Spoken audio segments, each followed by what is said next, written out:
जी आमना sir, चलिए। Start होगी, करें स्टार्ट।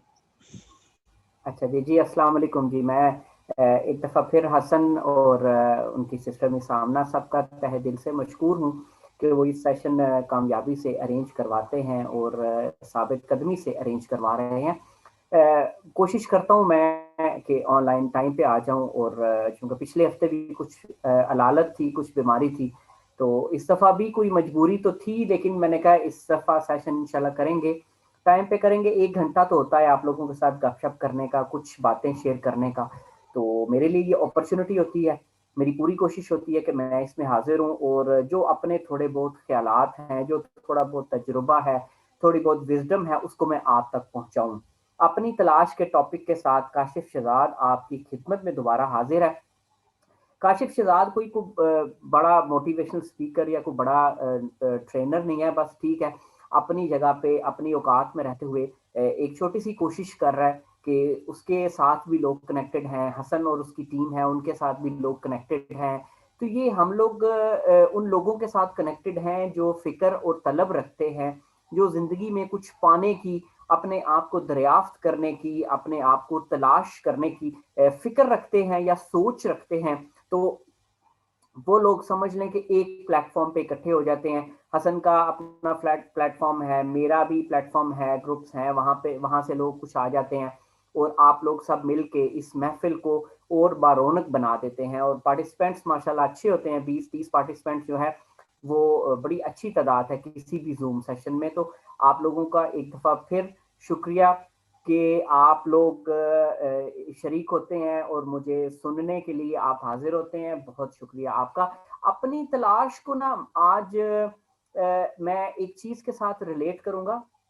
आज मैं कम बोलूंगा, सवालात आपसे ज्यादा करूंगा। आप प्लीज अपने सवालात जरूर तैयार कीजिएगा अपनी तलाश से रिलेटेड, कि ये अपनी तलाश क्या हर बंदा कर सकता है या किस उम्र में हो सकती है, कौन कौन कर सकता है, ये क्यों करनी चाहिए। ये जरूर आपके ना जहन में ये सवालात उठने चाहिए कि अपनी तलाश क्यों आप लोगों ने सेशन स्टार्ट किया, इसका क्या फायदा होता है, क्या इसका फायदा हुआ है। आप अभी तक 3-4 सेशन हो चुके हैं। आप लोग प्लीज जरूर उसके बारे में फीडबैक दीजिएगा।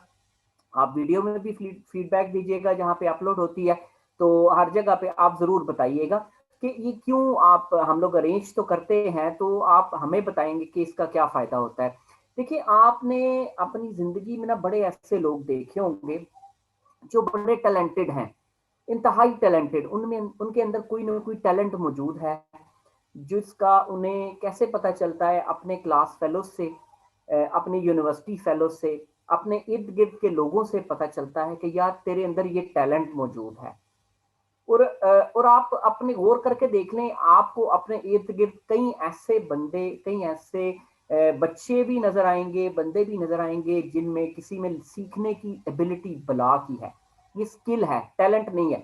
सीखने की एबिलिटी बला की है, लेकिन वो इधर उधर की चीजें सीख सीख के उसको इस्तेमाल नहीं कर पाते। फॉर एग्जाम्पल, मैं एक ऐसे बंदे को जानता हूँ जो तकरीबन is 30 year old, may be 35 year old. तो वो जहां जहां से गुजरा है, उसने जहां जहां जॉब की है, जहां बिजनेस की, उसने बहुत कुछ सीखा है।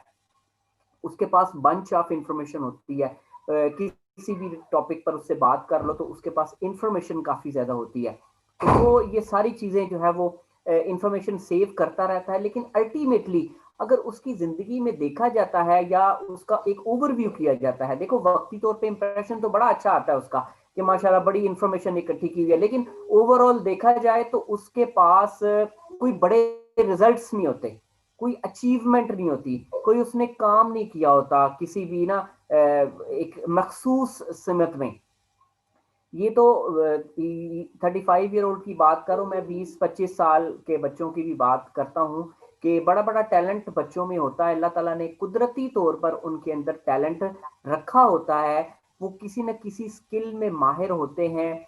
उन्हें इर्द गिर्द की अप्रिसिएशन, हौसला अफजाई या लोगों का बाज़ लोग बता देते हैं आपको, आपके अंदर जो एबिलिटी होती है ना।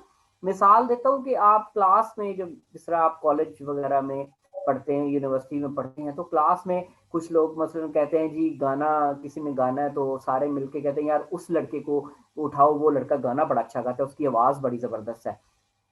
तो ये मुख्तलिफ किस्म के टैलेंट होते हैं लोगों के अंदर, लेकिन आप चंद साल बाद उनको मिलें, चंद साल बाद उनको देखें तो उनकी जिंदगी में कोई काबिल कदर कारनामे नहीं होंगे, या बल्कि वो अपने टैलेंट को भूलकर किसी और काम में लग गए होंगे, या वो अपने टैलेंट के पीछे भागकर उसको जाया कर चुके होंगे, नेगेटिवली एक्सप्लॉयट हो चुके होंगे लोगों के हाथों, या फिर अपनी फैमिली या अपनी ख्वाहिशात के हाथों या अपनी अना के हाथों वो जाया हो चुके होते हैं, वेस्ट हो चुके होते हैं। उनको बिल्कुल अपने टैलेंट का कोई फायदा नहीं होता। कभी गौर कीजिए, कभी सवाल कीजिए अपने आप से कि ऐसा क्यों होता है? क्या अपनी तलाश सिर्फ अपने टैलेंट को हासिल कर लेना है? क्या अपनी तलाश सिर्फ अपनी स्किल को दरियाफ्त कर लेना है? क्या अपनी तलाश क्या अपने आप को जान लेना, क्या टैलेंट को जान लेना काफ़ी है अपनी तलाश के लिए? तो ये सारे क्वेश्चन जो है ना, ये बिल्कुल आप लोगों के ज़हन में उठने चाहिए। आप लोग अगर ये सोच रखते हैं, ये तलब रखते हैं कि अपनी तलाश जो है वो हमें करनी है, हमें जानना है कि हम कैसे अपनी तलाश को जारी रखें, कैसे अपने टैलेंट को दरियाफ्त करें। यहाँ पे एक चीज़ मैं आपके आगे क्लियर करता चलूँ कि अपनी तलाश कभी भी ये नहीं कि आपने अपने टैलेंट को दरियाफ्त कर लिया और बस। पहली बात है कि ये कभी भी फौरी तौर पर दरियाफ्त नहीं होता। ये आहिस्ता आहिस्ता तजुर्बात करने से, छोटे छोटे फैसले करने से, उसको इम्प्लीमेंट करने से आपको अपने टैलेंट की प्लस और माइनस का पता चलता है, अपनी स्किल्स का पता चलता है। फौरी तौर पर नहीं पता चलता कि मेरे अंदर टैलेंट है। आपको कोई बंदा, कोई टीचर, कोई मेंटोर, कोई थोड़ी नजर रखने वाला, कोई थोड़ा निगाह रखने वाला आपको ये हिंट तो दे सकता है कि आपके अंदर सॉरी, कि आपके अंदर ये टैलेंट मौजूद है या आपके अंदर ये स्किल मौजूद है, लेकिन उसका कतन ये दरियाफ्त कर लिया है या उस बंदे ने आपको मदद की है जी, आपने दरियाफ्त हो गए हैं जी, आप अपनी तलाश हो गई है, नहीं। ये एक प्रोसेस है, एक तरीकाकार है। ये फर्दर टाइम चलता है, मे बी 1 साल, 2 साल, 3 साल, 4 साल। जब फर्ज करें आपको टैलेंट का पता चल गया है, अब आप, पहली बात है कि लोगों को तो पता ही नहीं चलता। अब जिन लोगों को पता चल गया है, अब उन लोगों का प्रॉब्लम ये होता है कि उन लोगों को कोई रहनुमा नहीं मिलता, कोई मेंटोर नहीं मिलता उन लोगों को, जिसकी वजह से वो उस टैलेंट को गलत जगहों पर और गलत वक्त पर इस्तेमाल करने लग जाते हैं। उन्हें बिल्कुल ये आइडिया नहीं होता, बिल्कुल ये इदराक नहीं होता कि अब इस टैलेंट को मैंने यूज कहाँ पे करना है। आपको you need a teacher, you need a guider, you need a mentor at every stage, ताकि आप अपनी तलाश में सीधे रास्ते पे रह सके, आप डी ट्रैक ना हो। याद रखिएगा, इस दुनिया में 1 लाख ऐसे फैक्टर, मैं 1 लाख सिर्फ एक सिंबॉलिकली ये वर्ड यूज किया है, गिनती के तौर पर नहीं, कि लाखों ऐसे फैक्टर्स हैं जो आपको डी ट्रैक करने की भरपूर सलाहियत रखते हैं। 100% चांसेस हैं कि आप अपने रास्ते से डी ट्रैक हो सकते हैं, आपको कोई बंदा यूज कर सकता है। देखें, आपके अंदर एक टैलेंट है, आपको पता चल गया, आपके टीचर ने बता दिया, तो आपके अंदर आपको ये पता चल गया कि ये टैलेंट मौजूद है। अब कोई कंपनी या कोई भी जो इदारा आपको ऑफर करता है जी, आपको गाड़ी मिलेगी, आपको पैसा मिलेगा, या माइक्रोसॉफ्ट ऑफर करती है आपको, तो आप, तो जाहिर बात है कि आप फौरी तौर पे तैयार हो जाएंगे। वो आपको इंसेंटिव्स ऑफर करेंगे, आपको वीजा ऑफर करेंगे, आपको फैसिलिटीज ऑफर करेंगे। तो किसको बुरी लगती है फैसिलिटीज ऑफर फैसिलिटीज को इख्तियार करना, वो उनको ऑफर को एक्सेप्ट करना? नॉर्मली तो बेवकूफ़ी होगा कोई अगर वो कहे जी मैं ये ऑफर ठुकरा रहा हूँ जी, मैं अभी अपने आप को दरियाफ्त करना है और मैंने आगे जाना है। ऑब्वियस सी बात है कि दिस इज अ स्टीयर। जब आपको कोई कंपनी, कोई इदारा आपको चॉइस करता है या आपको सिलेक्ट करता है, तो ये दिस इज एन अपॉर्चुनिटी कि आप वहां पे 1 साल, 2 साल, 3 साल, 4 साल में भी 5 साल आप काम करें, आप डिसीजंस करें, आप अपने टैलेंट को पॉलिश करें। कभी भी उस कंपनी या उस इदारे के साथ चिमटे नहीं रहें, चिपक के नहीं उसके साथ कि जी मैंने जिंदगी भर अब इसके साथ ही रहना है। या इंसान की फितरत होती है कि इंसान को जब दौलत मिलती है, इंसान को जब सहूलत मिलती है, तो इंसान कहता है बस जी यही जिंदगी है, अब मैं कंफर्टेबल, अब मेरी 2 लाख तनख्वाह है, मुझे हर घर का खर्चे चल रहे हैं, फैसिलिटीज मिल रही हैं, ये सारी चीजें मुझे मिल रही हैं, तो अब मुझे क्या जरूरत है अपनी तलाश करने का। तो ये भी एक स्टेज है, कई लोग इस स्टेज पे, बल्कि अक्सर लोग इस स्टेज पर रुक जाते हैं।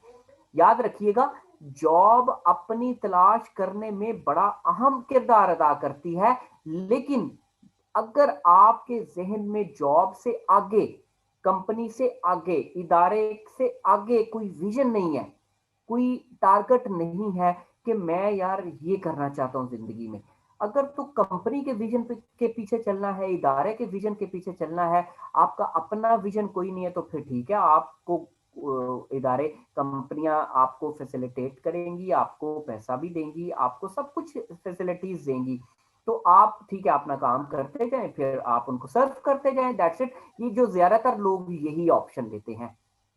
अच्छा, इसमें सवाल पैदा होता है कि सर अब इस चीज से कैसे बचेंगे। अब हम जो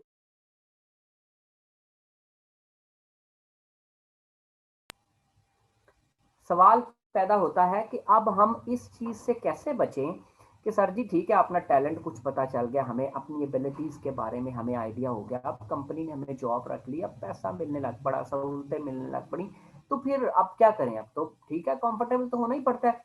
याद रखिएगा, जॉब करने से पहले, काम करने से पहले, हमेशा जब तक आप अपने अंदर को पॉलिश नहीं करेंगे ना सही तरीके से, अपने अंदर जो लालच और जो हवस और ये इन चीज़ों को कंट्रोल नहीं करेंगे ना, तब तक आप कहीं ना कहीं फंसते रहेंगे।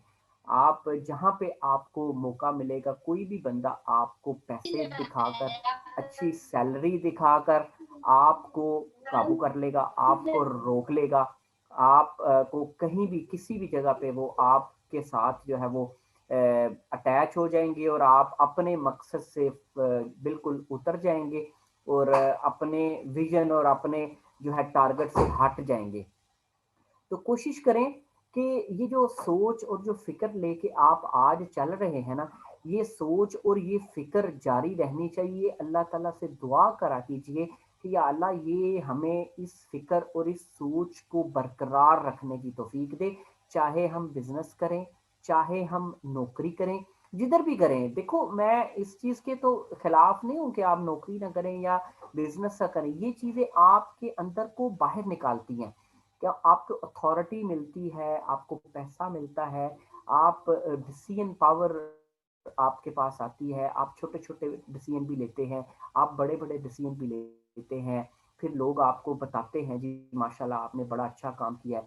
यहाँ पे देखिए, ये पॉइंट याद रखिएगा कि आपने सारी चीजें अबूर कर ली, जॉब, कारोबार, कहीं पे भी आपने अपने अब जब टैलेंट को आइडेंटिफाई कर लिया, अब जहां पे तारीफ आती है ना, खलकत आती है, लोग आते हैं अप्रिशिएट करने वाले, आपकी हौसला अफजाई करने वाले, यहाँ पे आपको मुहतात रहना है। क्योंकि यहाँ पे अक्सर बंदे डिट्रैक्ट हो जाते हैं कि जी वो अक्सर आपने देखा होगा, ओ जनाब तुसी ते बड़े कमाल बंदे हो, ਤੁਹਾਡੇ अंदर ते बड़ा टैलेंट है, तुसी ते छा गए हो, तो फिर ये कर गए हो। इस तरह के बंदे हर जगह पे मौजूद होते हैं, जो आपकी तारीफ करते हैं, आपको वो फुलाते हैं और आपसे अपना काम निकलवाते हैं, और आप हर वक्त उसी तारीफ के खुमार में, उस तारीफ के हसार में गुम रहते हैं, और आपको ये एहसास ही नहीं होता कि मैंने तो आगे कहीं पे जाना था, मुझे तो यहीं पे फंसा लिया गया, फंसा लिया गया नहीं कहूंगा, कहूंगा अंगेज कर लिया गया। छोटी सी मिसाल आपको बताऊं, आप शोबिज के कई लोगों को आपके पास एग्जांपल्स होंगी, मेरे पास है, मैं एक का नाम लूंगा, अमानुल्लाह, आप शोबिज की एक पर्सनालिटी है। तो आप ये देखिए उनकी मौत कैसे होती है, मस्ताना, सारी उम्र लोगों को हंसाते हंसाते, एंड पे क्या मौत हुई, इस तरह और बड़े टीवी एक्टर्स और फिल्मी एक्टर और एक्ट्रेसेस होती हैं कि वो जब कैमरा के सामने रहते हैं तो फुल टैलेंट होता है उनमें, और लोग उनके टैलेंट को देखते हैं, सराहते हैं, तारीफ करते हैं, और बड़ा उनको चार्म मिलता है, बड़ी उनको प्रोटोकॉल मिलता है, बड़ा लोग उनको पसंद करते हैं। लेकिन जो ही उनकी स्क्रीन लाइफ खत्म होती है तो उनका टैलेंट, उनकी स्किल सब जीरो हो जाती है, कोई बंदा उनको नहीं जानता। अल्लाह ताला फल तो वहां पे भी देगा, लेकिन आपके जो डिपेंडेंट्स है ना वो मुफलिसी की लाइफ गुजारेंगे, उनकी जिम्मेदारी कोई भी नहीं लेगा। आप खुद सोचें कि इफ यू आर मैरिड, आपके डिपेंडेंट्स हैं, बीवी बच्चे हैं, उनकी जिम्मेदारी कौन लेगा? क्या आपके माँ बाप की जिम्मेदारी है? वो हो सकता है वो जिम्मेदारी ले लें, लेकिन उसूली तौर पे वो आपके माँ बाप की जिम्मेदारी नहीं है, वो आपकी जिम्मेदारी है।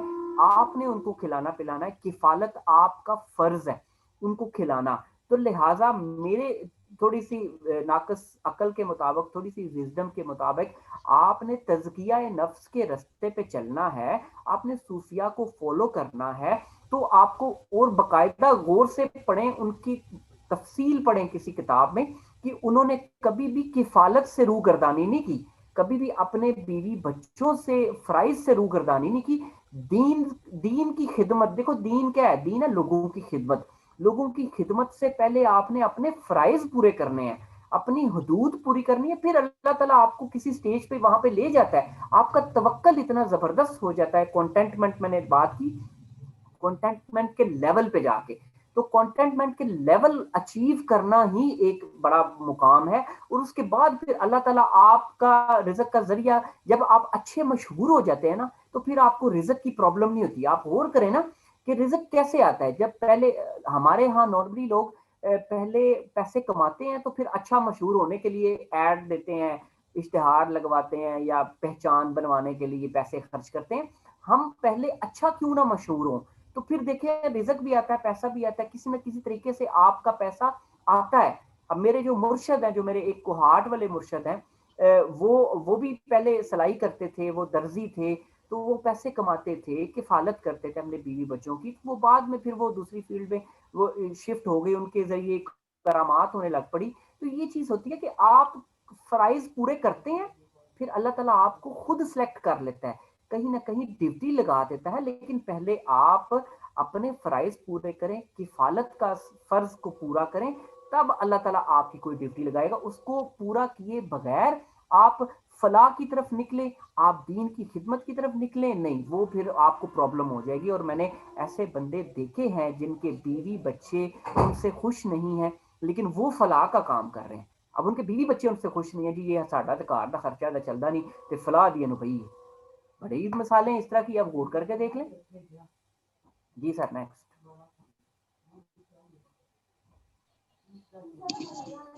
जी नेक्स्ट है किसी का कोई क्वेश्चन?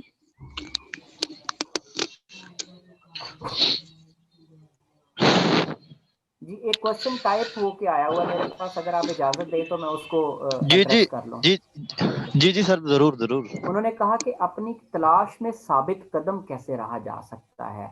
बहुत सी चीजें आती हैं, हम अपने ट्रैक से हट जाते हैं, इसके बारे में बता दें। देखिए मेरे याद रखें, इंसान और फरिश्ते में बुनियादी फर्क पता क्या है? कि इंसान की कैफियत बदलती रहती है, फरिश्ते की कैफियत नहीं बदलती। फरिश्ते की कैफियत हर वक्त एक जैसी रहती है। अब इंसान होने के नाते, चूंकि हमारे साथ फरिश्तों के साथ नफ्स नहीं है, हमारे साथ नफ्स मौजूद है जो हमारी कैफियत को तब्दील करता रहता है। अब ये हम पर है कि हम नफ्स का कितना तज़किया करें, रूह को कितनी खुराक दें, ताकि हम जो है वो अपनी कैफियत को ज़्यादा से ज़्यादा देर मेंटेन रख सकें। अल्लाह की याद को, अल्लाह के ख्याल को मेंटेन रखने के लिए हमें तौबा करनी पड़ती है, बार बार इस्तिग़फ़ार करना पड़ता है, तब जाकर इस कैफियत को मेंटेन कर पाते हैं। अब जहां तक बात है कि आप अपनी तलाश के सफर में साबित कदम कैसे रह सकते हैं, अच्छा दो तरीके मैं बताऊंगा। एक तरीका तो ये है कि अगर तो आपकी जिंदगी में कोई टारगेट ऐड हो गया, कोई विजन ऐड हो गया ऐसा कि आपको जागते हुए भी उसी मिशन के ख्वाब आते हैं, उसी विजन के ख्वाब आते हैं, जी मैं एयरफोर्स में जाना है, या मैंने पायलट बनना है, मैंने इंटेलिजेंस में जाना है, या मैंने मोटिवेशनल स्पीकर बनना है। ये वो विजन्स हैं जो आपके ज़हन में तस्वीर बना देते हैं, और आप ये तस्वीर हर वक्त आपको अलाइव रखती हैं, आपको दिन में ख्वाब दिखलाती हैं, आप रात को आपको सोने नहीं देती, गहरी नींद सोने नहीं देती, आपको सुबह सुबह उठा लेती हैं, आपको एहसास दिलाती हैं कि टाइम तो नहीं मेरा कहीं ज़ाया हो रहा, मुझे अपने टाइम को कहीं किसी प्रोडक्टिव जगह पे यूज़ करना चाहिए। आप मुख्तलिफ चीज़ें करते हैं। ये है वो विजन, वो टारगेट, वो मकासद, वो प्रायोरिटी, वो मकासद जो आपकी प्रायोरिटीज तय करते हैं, आपके टाइम को प्रोडक्टिव बनाते हैं, आपको मुस्तकिल मिजाजी की तरफ लेके जाते हैं। यह है एक तरीका। अच्छा, अब दूसरा तरीका यह है ना कि अगर आपकी जिंदगी में कोई बड़ा मकसद नहीं है ना, कोई विजन नहीं है, तो फिर बड़ा मुश्किल होता है कि आप मुस्तकिल मिजाज रहें। उसमें मैं हमेशा फिर कहता हूं कि आप ना एक तो दुआ कीजिएगा अल्लाह ताला से, वो कहते हैं ना कि दुआ पर यकीन ही असल में खुदा पर यकीन है। तो आप दुआ जरूर करते रहा कीजिए, दुआ ना छोड़िएगा। या अल्लाह हमें तूने ये फिक्र दी है, तो अब इस पे साबित कदम तू रख। असल में हम ना दुआ अपना जरूर देखें कि मैंने आने वाली जिंदगी में क्या करना है, मेरा अपना विजन क्या है, मेरा अपना टारगेट क्या है। ये तो कंपनी मुझे यूज कर रही है, ये तो इदारा मेरी सर्विसेज ले रहा है, वो मुझे उसके बदले पे कर रहा है। तो वो आपका हाल खरीद लेता है, प्रेजेंट आपका खरीद लेता है, तो वो आपका मुस्तकबिल किधर है। फिर आपको ये सोचने की जरूरत है कि मेरा मुस्तकबिल क्या है, मैंने किधर जाना है। तो इसलिए जॉब के दौरान, बिजनेस के दौरान, शोबिज के दौरान कोई ना कोई ऐसा काम जरूर कीजिए, कोई ना कोई ऐसी इन्वेस्टमेंट जरूर कीजिए, कोई ना कोई ऐसा हुनर जरूर आजमाइए अपने आप पे, कोई ना फैसला कीजिए, ताकि आपको जॉब के बाद, आपको उसके बाद कारोबार, कारोबार तो खैर अपना होता है, लेकिन किसी इदारे के साथ अटैच होने होते हैं, तो जब उससे फारिग होंगे, रिटायर होंगे, तो आप उसके बाद क्या करेंगे? क्या पेंशन का इंतजार करेंगे, या क्या अपनी औलाद का इंतजार करेंगे जी वो हमें संभालेगी? कभी भी अपनी जिंदगी को इस आस पर ना गुजारिए कि मुझे पेंशन मिल जाएगी या मुझे मेरी औलाद संभाल लेगी। कभी भी याद रखिएगा, ये अपनी जिंदगी को इस आस पर गुजारना सरासर बेवकूफ़ी है। फिर आप जाहिर है, फिर आप बच्चों को भी काबू करेंगे, औलाद को भी काबू करेंगे ताकि वो हमें संभाले, फिर औलाद के पैसे को भी या उनको अपने अंडर करेंगे या खुद उनके साथ चिपके रहने की कोशिश करेंगे। इसलिए आप लोग नौजवान नस्ल हैं, आप आने वाले मुस्तकबिल हैं हमारा। तो मैं यही कहूँगा कि आप अपनी ज़िंदगी में सबसे पहले फाइनेंशियल फ्रीडम हासिल कीजिए। आप कमाएँ, आप इंडिपेंडेंट हों, आप डिपेंडेंसी आपकी कम से कम हो। Specially this is specially about the male people. Female पे ये ज़िम्मेदारी तो नहीं होती, बाकी उनकी अपनी ख्वाहिश है कि वो इंडिपेंडेंसी हासिल करना चाहती हैं या कर सकती हैं, उसमें फिर और बड़े आ जाते हैं। लेकिन this is for specially male people कि आप फाइनेंशियल इंडिपेंडेंस हासिल करें, ताकि आपको आपकी डिपेंडेंसी खत्म हो, और फिर आप आगे सोचें कि अब मैंने आगे कहाँ जाना है, मैंने क्या करना है। फाइनेंशियल इंडिपेंडेंस बहुत ज़रूरी है। उसके बाद जो है वो आप अपनी तलाश कर सकते हैं। पहले अपनी तलाश की सोच भी रखें, फिक्र भी रखें।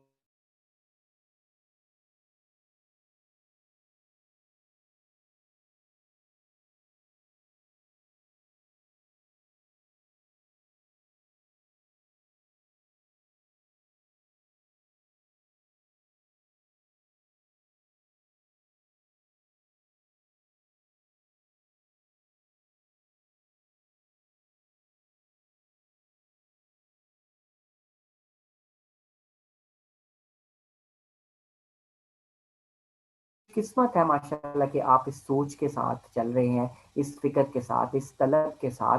तो आप बस अल्लाह ताला से दुआ कीजिए को इस फिक्र को बरकरार रखें। तो ये जितना बरकरार रखेंगे, जितना अपने अंदर इस फिक्र को पकाएंगे, उतना आपका लालच कम होगा, और आप अपनी जिंदगी में ये अहद कीजिए कि या अल्लाह हमें उस कॉन्टेंटमेंट वाली स्टेज पे लेके जा, ताकि हम फिर तेरे बंदों के लिए, तेरी मखलूक के लिए, इस मुल्क के लिए कुछ कर सकें। इस मुल्क, ये मुल्क एक ऐसी निस्बत है कि जिसकी भलाई और बेहतरी के बारे में अगर आप सोचना शुरू कर देंगे तो आपकी अपनी तलाश का सफर स्टार्ट उसी लम्हे हो जाएगा। आप ये ना देखें हुक्मरान क्या करते हैं, ये ना देखें कि सिस्टम क्या सपोर्ट करता है, ये ना देखें कि यहाँ पे करप्शन चलती है। आप आज से अपने अंदर इस मुल्क की बेहतरी की फिक्र शुरू कर दें, तो फिर देखें आपको कैसे अल्लाह ताला रास्ते भी बताएगा, अपनी तलाश के सफर पर लेके जाएगा। ठीक है जी। सेशन के रिमेनिंग मिनट्स मरहले 10 मिनट रह गए हमारे पास, तो आप लोगों के सवालों जवाब को वेलकम करता हूं। बहुत शुक्रिया, उम्मीद है आप लोगों को आज की कॉन्वर्सेशन पसंद आई होगी। जी बहुत बहुत शुक्रिया सर आपका और सुनने वालों का भी। जी देख लें, हैंड रेज करें जो जो क्वेश्चन करना चाहता है।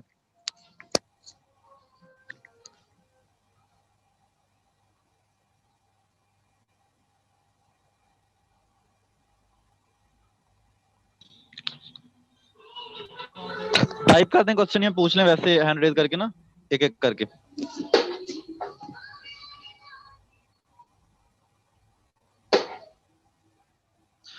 अच्छा सर, मेरा क्वेश्चन है सर, इजाजत है? जी जी पूछें पूछें। जी जी बिल्कुल, बोले बोले। अच्छा सर, जैसे आपने अभी बात करी फाइनेंशियल इंडिपेंडेंस की, तो अगर हम देखें दूसरी अगर सूफियाना जिंदगी है, जैसे हमारे जो बुजुर्ग हमारे सामने जिंदगियां बसर करके गए हैं या हमने पढ़ा है उनके बारे में, वो तो जो है फाइनेंशियल मामलात के बारे में बड़ा मुख्तलिफ और बड़ी डिफरेंट ओपिनियन रखते थे। तो आप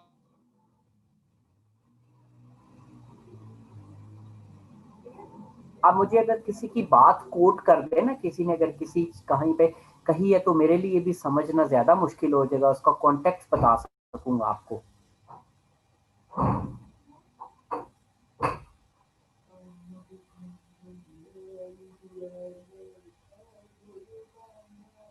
नहीं, ऐसा कोटेशन तो सर नहीं याद, वैसे जैसे नजर आता है, सुना है उनके बारे में कि जैसे वो अपनी जिंदगियां बसर करके गए हैं, वो फाइनेंशियल मामला अच्छा, तो आप उनके मतलब इतने नीट ठीक नहीं होते थे। बिल्कुल ठीक कह रहे हैं आप। मैं अर्ज करता हूँ, आप थोड़ा सा शायद मैं आपके सवाल को समझ सका हूँ कि आप बात कर रहे हैं उनकी जो सूफिया इकराम की, बाबा बुल्ले शाह, वासफ अली वासफ साहब, जी थोड़ा सर, सा जी सर। वो भी सूफिया के। तो देखिए मेरी बात सुने कि वासफ अली वासफ साहब ने कॉलेज से स्टार्ट किया, उनकी आमदनी वहां थी, कम थी, कंटेंटमेंट की स्टेज पर थे, तब उन्होंने दीन का काम किया। याद रखिए, मैं आपको यहाँ पे एक पॉइंट बताता हूँ।